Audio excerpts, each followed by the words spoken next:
Hey everyone, welcome to the fifth episode of Talking to Unicorns, which is my little video series where I talk to unicorn factory freelancers, get to know them, get to kind of hear their stories. And today I'm going to be talking to Jenny, who is a copywriter from Auckland. Jenny, welcome. How are you doing? I'm good, thanks. Thanks for having me. So the reason why so there are a lot of things I want to talk to you about. Obviously, one big thing is recently you put a bit of a post out about your transition from your normal 9-to-5 job to becoming a freelancer, which was fantastic. And that's going to be a big thing that I want to talk to you about. But just as like a little bit of an intro, can you give people a bit of an idea of like what it is you do, who the types of clients are that you work with, and all that type of stuff? Sure. So I am a copywriter. I'm now self-employed and I work with a range of clients across many different niches.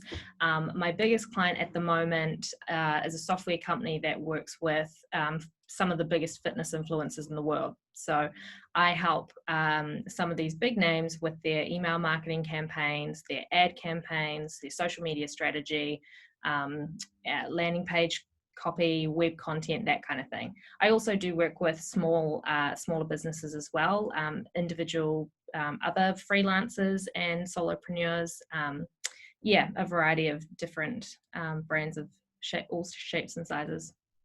Nice. So do you mainly do the like copywriting for them, or do you come up with like the content strategies, or what exactly does your day-to-day work with those particular clients look like?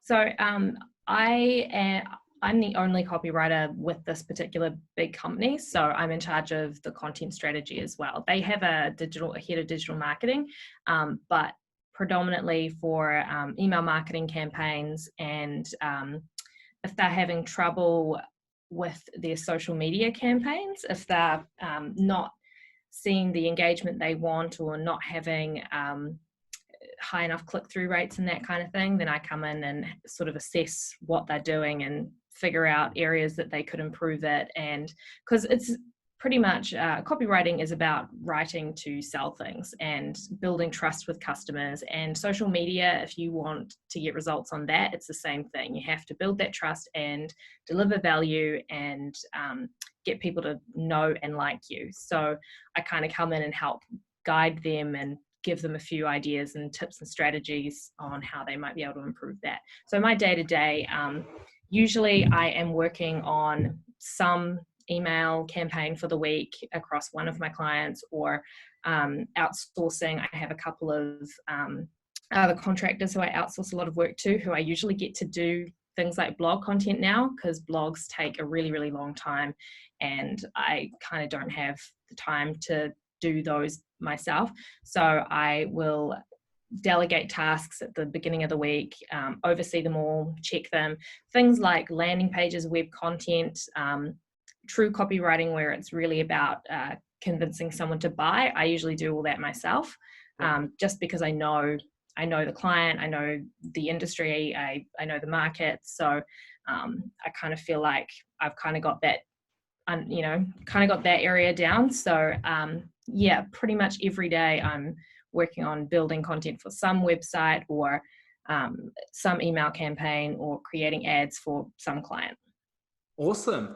So one thing that I've always wanted to know about copywriting or copywriters in general is that obviously there's like a method to writing content, but how easy or how difficult is it for you as a copywriter to work in different industries or different types of businesses?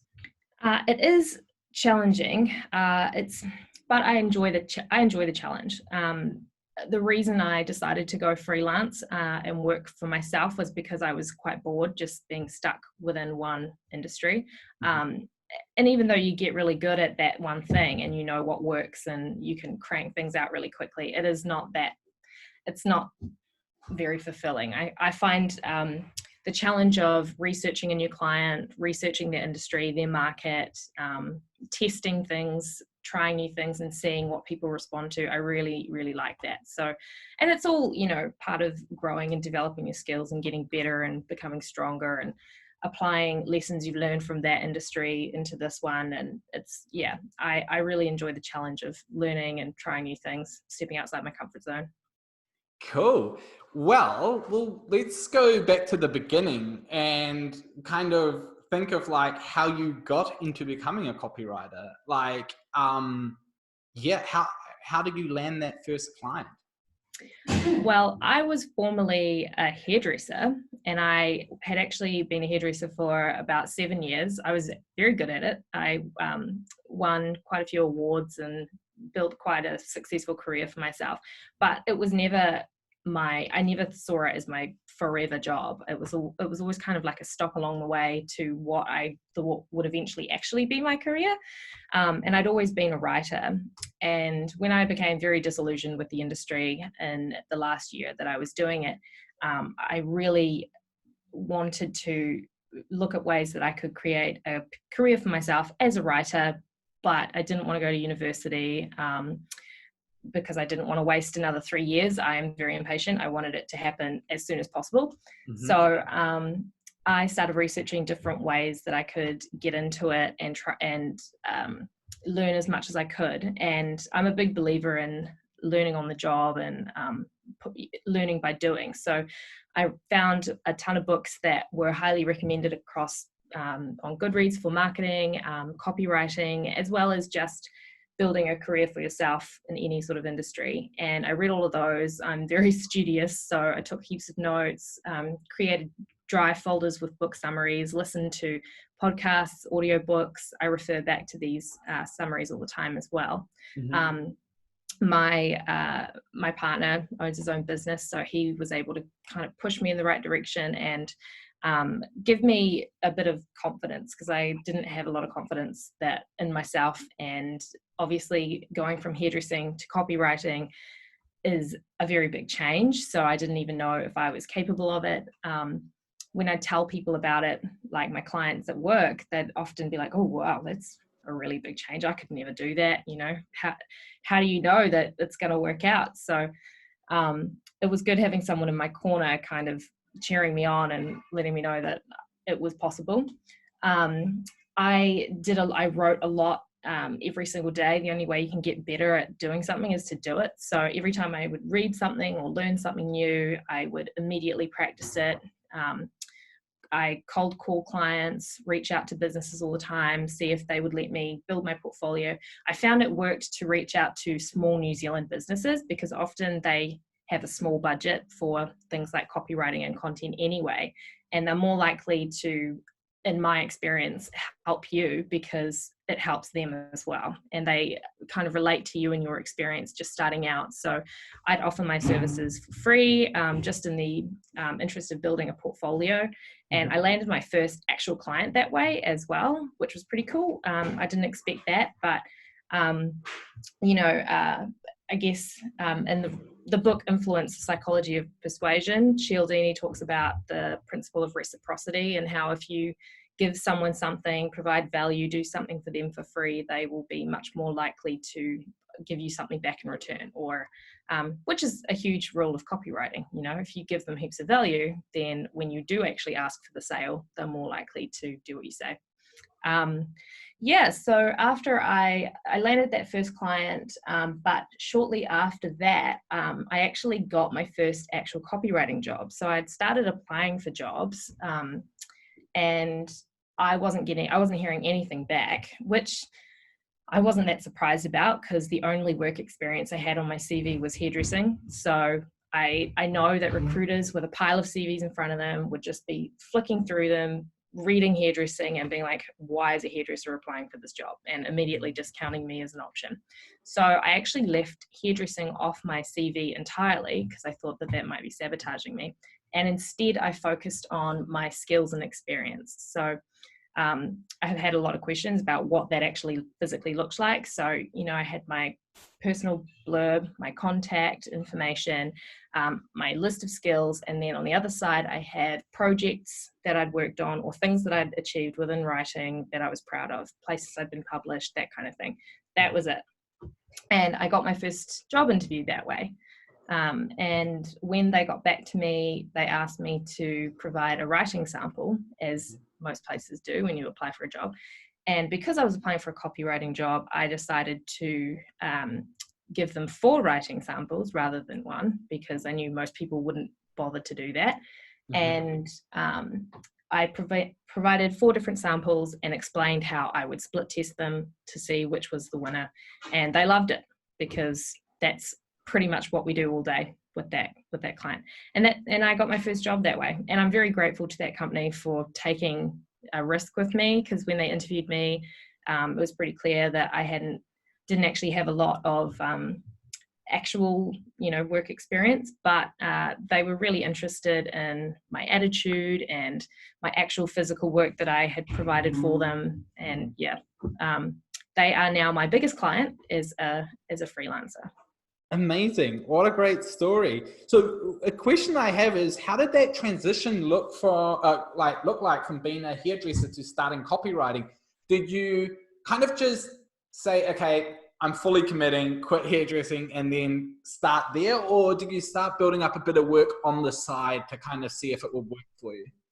I didn't quit my job until I had another job lined up. So I had actually, there was last year, something that definitely helped. I did go traveling for 7 weeks, and it was a family holiday, and it was actually a nightmare. It was like the worst 7 weeks of travel. It was honestly like Little Miss Sunshine. There was 5 of us, my granddad, my parents, my brother, and I, honestly in a camper van driving around England. And that sounds, don't get me wrong, traveling around England's amazing, but it was hell. It was so bad. But I used that time. I had 7 weeks off work, so I really used that time to direct all my energy into just consuming these books and listening to these podcasts and doing these online courses, learning as much as I could, writing all the time, journaling every day, and that really set me in good stead.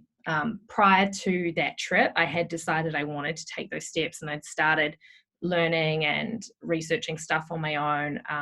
I had made it clear to my boss at the salon I was working at that I was wanting to change careers. He saw it coming. He kind of knew that I'd been a little bit discontented with my job, so he was very supportive. And I considered moving into helping the salon with the marketing as well, but that kind of never really worked out. So it was really, having a few weeks definitely gave me a good opportunity to focus a lot of time and attention. And when I came back, I stayed at that salon for I think a month before actually getting sealing the deal with the actual copywriting job, and then I left. That is so amazing. So there's so many things I want to talk to you about, but I think that one thing that I would be keen to know, so you land this copywriting job, and then so about 6 months later, I think it was, you then transition into freelance. Correct? Yeah. So how did that come about? When I did my job interview for the job, I look back now, and everything I do, I kind of fake it till I make it, and I'm pretty not really afraid to take risks. So in the interview, I had said that I wanted to explore remote working options, and that ideally I would work from home as much as possible, or at least 1 day a week. And so I feel like I kind of laid out the expectations early on that that was a direction I wanted to move in, because I knew that if I took a copywriting job, I never wanted to work in an office forever. I always wanted to be self-employed, be able to work wherever I wanted in the world, that kind of thing. So when I started working, I tried to work from home as often as possible. I don't know, it was a bit cheeky probably. I'd each week ask, can I work from home today? Or I've got this, can I work from home today? And because I was so very diligent and worked really hard, they never said no. I never gave them a reason to doubt me. On those days that I did work from home, I always sent them a daily report, and I made sure that my output was really, really good, so that they knew that I wasn't slacking off and I could be trusted. And then at the end of the year, last year, my boss said that he didn't want me to work from home anymore. He wanted it to be a rare exception. He wanted me in-house because he had some exciting plans for the year and he wanted us to work closely together. Mm-hmm. And I thought that did not align with what I wanted, that was actually moving in the opposite direction. So I had a very good relationship with the CEO. So I called him on the phone before I went back to work in January.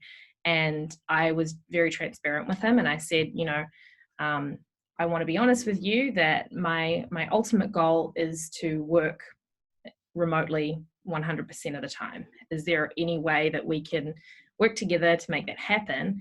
And then he told me that he had envisioned me maybe moving up into like promoting me and putting me in a different role, and that would be in-house 100% of the time. And I hadn't been expecting that. So I went away and thought about it for a couple of weeks and thought, do I want to take on this higher role, or do I want my digital nomad life? And I actually decided that no, I still wanted to work for myself and I wanted to be at home. So I came back to him and he was very understanding and appreciated the transparency. And that's when we had the discussion about how we could make that work, and decided it was best if he hired me as a contractor rather than an employee. So I had to resign as an employee, sign a new contract as a contractor, and here we are. So it worked out really well, actually, for me. So what appealed to you more about the freelance or the contractor lifestyle rather than making that step, getting promoted? Because you essentially come into this job in this brand new career that you love, doing what you love to do. And now, not just that, you smashed it for 6 months, you get the option to move up, and now you have to choose between two different lifestyles. Like, what made you make one decision over the other? That's a very good question. I thought about it long and hard, and I thought about where I ultimately wanted to end up. And what it all comes down to is that I just really like writing. I love writing. I love producing good content. My ultimate goal is to eventually have a content business that I have people doing the work for me, and I can then work on passion projects, essays that I care about, that I do just for fun. That is what I want. So when I sat and thought about where I would like to be in 10 years' time, it wasn't like head of digital marketing for a company. Like, that is not, digital marketing is not where my passion lies. Like, what I do is part of that, and I find it really interesting. I love the human psychology aspect of marketing. But when I really thought about it, that is not the reason I got into this. So I made the decision that way. And I like working for myself. I'm very autonomous. I hate being micromanaged. I prefer to be given a task, being entirely trusted to go and do that and deliver a certain outcome. And working for myself definitely works best. When I'm in an office or forced to be somewhere, I am actually way less productive because I hate knowing that I have to be there. I much prefer marching to my own drum. I know exactly what you mean. I'm like one for one the same. Yeah. There's like a requirement when I do like client work. It's like I have to be able to work remotely in my own time because I don't know. I won't even get into too much detail about it, but I know exactly where you're coming from. Now that you are freelancing, one thing that happened that I discovered by chance recently was a huge Reddit post. But at the time when I read it, I didn't even know it was you. But it was a post basically sharing your story and how you transitioned from being a hairdresser to running your own business. And it was awesome. I'm going to link it down below so anyone can check it out. But I want to talk to you specifically about putting yourself out there, because that's massive, especially because, it was terrifying. I was really, really nervous about it.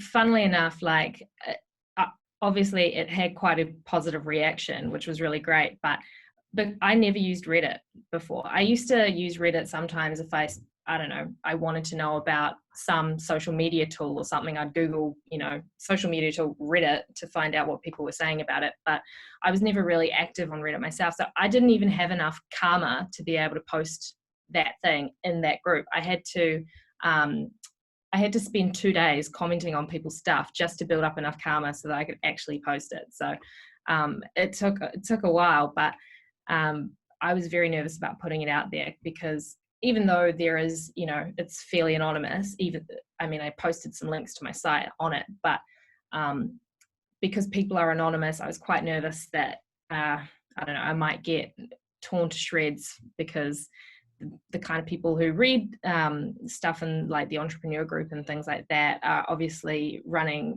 massive companies and doing things much bigger than what I did. So I was a bit nervous it wouldn't go down very well.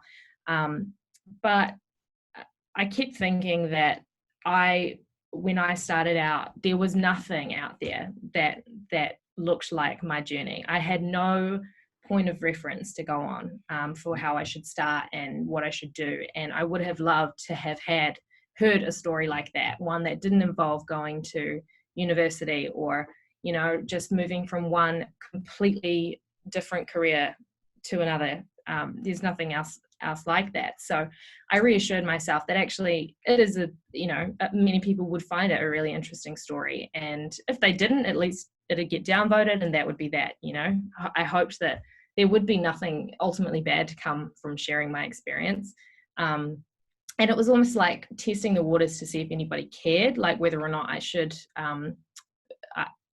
put my story out there more. Like Reddit's a pretty good place to test the waters on things like that, because if no one cares, then your post will just disappear. So while I was very nervous to put it out there, I'm glad that I did. I was really inundated with messages from people who were really inspired to hear my story, and many actually cosmetologists in the US who were in the same boat, who wanted to get out and move into marketing or copywriting, and said that that's exactly what they needed to hear at that time. So that was really cool. Awesome. So it got heaps of traction. How many it got like over 1,000 upvotes? 2.2. Yeah, 2.2. Oh my goodness. So like, when was the moment that you realized that, this is taking off? One. And number two, what was like the general feedback that you were getting from people out there commenting? I realized pretty quickly because my Instagram account blew up. So I posted a link to my Instagram account, and it was taking off. I had so many message requests. I was getting emails, inquiries through my website, like filling out the inquiry form. And on Reddit, I had so many private messages as well. And the app, like the Reddit app on your phone, gives you notifications for how many upvotes you have. So when it hit 1,000, I was like, that is crazy. That is so cool. It actually outperformed. So in my post, I linked to a copywriting course that I found on Reddit, which was amazing. And I love that course and I referred back to it a lot. And I think it outperformed that post, which was pretty incredible. I'm still getting messages. Like I posted it 2 weeks ago and I'm still getting messages every day from that post. It still lives.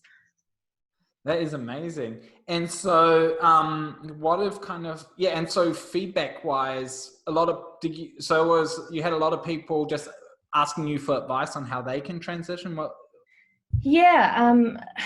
There are three main things that came through. First of all, thanks for sharing. Like, I found your story really inspiring. Another one was, if you took your work experience out of your CV, what did you put in instead? A lot of people were confused about that. And then the third one, which was interesting, was people would message me saying, that is incredible. Can you give me advice on how to get started? And I'm like, I literally just wrote a whole post about it step by step. What more do you want me to say? I still get a lot of that. People messaging me asking, what can they do? How can they get started? It's like they want me to do it for them. So those are the three main ones. A few negative comments came through, but nothing that wasn't necessarily true. Like I had a bit of feedback on my website, how it didn't look professional enough or something, and I definitely intend to have it properly designed one day by a graphic designer, but I needed to get a site up. I didn't have one, and done is better than perfect. But yeah, it's mostly really cool to have people share their own stories with me and tell me how inspiring they found it, and that it's nice to hear a different take on how someone achieved this career change, Yeah, that's amazing. It's so impressive, and you did it so fast as well, which is the most impressive part about it. You just went out and just did it, because it took me like a lot longer than you to kind of make those leaps. It just kind of seems that you just like had a plan and you just executed it, which was super impressive.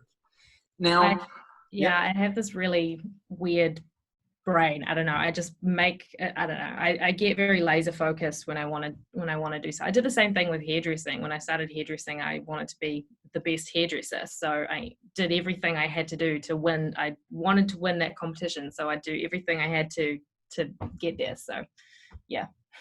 So what do you think the kind of characteristics that you have that have helped you like develop, besides focus, what kind of other characteristics do you feel have helped you most running a freelance business? Running a freelance business, I think you have to be a good communicator. I think is one that I'm continuing to learn how to manage expectations from the outset. So I find, especially in a job like most of us on the unicorn factory, the work that we do is really highly skilled and time consuming and not cheap, so how to manage somebody's expectations when they inquire about your services, how you can provide value for them, as well as so that they feel when you tell them what the price is, it's like, okay, I understand why that is, and how to give enough of yourself to a prospective client, but also not too much. So when you're, for example, I had a learning curve recently where I invested hours of my time on the phone with a prospective client, talking them through what the process would look like, recommendations, what I would do. I then provided a free site audit. So all in all, I probably gave this potential client 5 to 6 hours of my time for free, and it didn't result in a sale because I didn't have the budget for it. So it's like, how do I strike the right balance of providing value to a prospective client without giving too much of myself away for free? That's something that I'm really working on, and also learning to be okay with outsourcing work as well. So I have 2 contract writers that I give work to, and learning to let go, I think is something that we really struggle with as freelancers and creators, like being okay with delegating work, knowing that they won't do it the way that you will, but that doesn't mean it's going to be bad. It just means it'll be different, and you can't grow and build a bigger company unless you finally bite the bullet and give tasks to other people. Mm-hmm. So do you have like a vision of where you, maybe like, I don't know, like vision's a strong word, but like, do you have like a plan on how you see your business evolving over the next few years? Or are you kind of like, just kind of figuring it out as you go? I'm kind of figuring it out as I go. I know where I ultimately want to be personally, which is, creating content that I'm passionate about, that aligns with my values and my goals and my beliefs. I'd like to build some sort of content agency or creative agency. So yeah, anything that, I don't know. I'm still kind of figuring it out, but I have that big ultimate vision in mind, and I keep that in mind and sort of figure out the path as I go. Yeah. Oh, amazing. Well, I always reserve this last section for tips for people to get into like a specific industry. And so, I mean, like, you're the best person to ask. Obviously there's that article, but if I want to become a copywriter, or if I want to transition from a full-time job into copywriting, what are some like key things that you should keep in mind or do or research? I think the main things that really helped me, you have to be open to learning and do the work. Like, find the resources and actually do the work. Like, if you find the books that I've got several book lists and reading lists and stuff that I recommend. Read the damn books. Don't just buy them and let them gather dust on your shelf. Read the books, invest in courses, and then invest your time. And like, as in, when I say invest in courses, I did a Backlinko SEO course, which is a small cost. It's not like going to university, but it's an online course. Worth it. Like, do the work. It takes time, but it's worth the effort. Also, finding a mentor or somebody who can coach you and give you that bit of self-doubt and push in the right direction, help you, reassure you that your decisions are on the right track, or maybe help you think differently about something, is really helpful as well. There are heaps of small business owners out there, I think, that would be happy to give some of their time to help guide you if you're stuck or you're not sure. And also, being open to feedback and critique is really important too. I used to be painfully shy about sharing anything I'd written with anybody, which you have to get over that. You have to be open to hearing feedback, accepting that what you produce is not going to be perfect in the first instance, and that's okay. You only get better if you are willing to share yourself, share your work, learn from it, take advice, all of those things. That's amazing. Well, we're about to hit the 30-minute mark. So I first of all just want to thank you for your time. I think your story is amazing, and especially for the Unicorn Factory community, a great one to hear, because unfortunately, I come across so many people who are on the fence about transitioning into freelancing, but don't do it. So just the fact that you've taken the time, sit down, tell your story, hopefully will show people what you can do if you focus and just get shit done. So is there any way, how can people find out a bit more about you? You can reach me on my website, my personal website, which is www.eastwoodcreative.co, or on Instagram, which is eastwood.creative. And I'm very receptive to messages, so if anybody wants to talk. Awesome. Well, Jenny, thank you so much. It was really insightful and I had a great time. And yeah, everyone else, thanks for watching. That was episode number 5, and I'll see you next week. Bye.